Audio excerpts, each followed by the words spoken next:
যোৱাকালি মোক মোৰ লগৰজনে কল কৰিলে বহুত চিন্তাত তাৰ গাৰ্লফ্ৰেণ্ডৰ 10 দিন আগতে পিৰিয়ডছ হ'ব লাগিছিল এতিয়ালৈ হোৱা নাই আজি টেষ্ট কৰি গম পালে যে প্ৰেগনেন্সি পজিটিভ এতিয়া কি কৰিব ডক্টৰৰ ওচৰত গলে পেৰেন্টছক কল কৰিব নেকি বিয়া নোহোৱা ছোৱালী এজনীক ডক্টৰে এবৰ্চন কৰাব নাই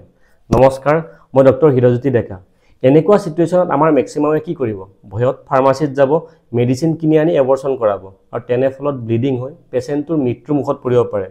কিন্তু আপুনি জানেনে ইণ্ডিয়াৰ এমটিপি এক্টৰ অধীনত যদি এজনী ছোৱালী 18 বছৰৰ ওপৰ হৈছে আৰু তাই যদি মেন্টালি ষ্টেবল হয় আৰু তাই যদি প্ৰেগনেন্ট হৈছে আৰু প্ৰেগনেন্সি কন্টিনিউ কৰিব নিবিচাৰে তেতিয়াহলে ডক্টৰৰ সহায় লৈ কোনো ভয় নোহোৱাকৈ নিজৰ মা দেউতাক আৰু পাৰ্টনাৰৰ পাৰমিশন নোহোৱাকৈ